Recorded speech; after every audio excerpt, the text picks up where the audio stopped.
দুলীয়াজানবাসী ৰাইজৰ এটা দীৰ্ঘদিনীয়া আচলতে এইটো সপোন আছিল যে এই ঠাইডোখৰ খুব যান-জঁট হয় আৰু মাধৱপুৰৰ ঠাইডোখৰ নাহৰকটীয়া, দুলীয়াজান, টিংৰাই আচলতে ডিব্ৰুগড়লৈ যোৱা, ডিগবৈলৈ যোৱা, নাহৰকটীয়ালৈ যোৱা আৰু দুলীয়াজান মূল টাউনলৈ যোৱা এটা মূল সংযোগী পথ আছিলে এই ঠাইডোখৰ।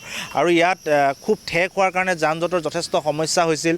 সেই সময়ত অইল ইণ্ডিয়া লিমিটেড চৰকাৰক বিভিন্ন লোকে বিভিন্ন সময়ত আমিও সংগঠনত থাকোঁতে দাবী উত্থাপন কৰিছিলোঁ ইয়াত এখন অভাৰব্ৰিজ হ'ব লাগে বুলি।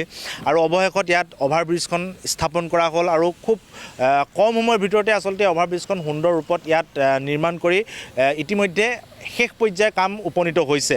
আৰু খুব দুই এদিনৰ ভিতৰতে হয়তো মুখ্যমন্ত্ৰী ডাঙৰীয়াই এই উৰণ সেতুখন দুলীয়াজানবাসী ৰাইজৰ কাৰণে উৎসৰ্গা কৰিব। এইটো আচলতে আমাৰ দুলীয়াজানবাসী ৰাইজ হিচাপে আমি গৌৰৱ অনুভৱ কৰিছোঁ। দুলীয়াজানৰ প্ৰথমখন উৰণ সেতু ইয়াত নিৰ্মাণ কৰা হৈছে আৰু এই উৰণ সেতুখনে ৰাইজৰ যান-জঁটৰ সমস্যাকে লৈ যিমানখিনি সমস্যাত তেখেতসকলে ভুগি আছিল এই সমস্যাবিলাক দূৰ হ'ব আৰু এই উৰণ সেতুখন আটাইতকৈ প্ৰয়োজনীয় আছিল। খুব সুন্দৰ ৰূপত এই উৰণ সেতুখন দুলীয়াজানবাসী ৰাইজক উপহাৰ দিয়াৰ কাৰণে অসম চৰকাৰৰ সন্মানীয় মুখ্যমন্ত্ৰী ডাঙৰীয়াক আমি ধন্যবাদ জ্ঞাপন কৰিছোঁ।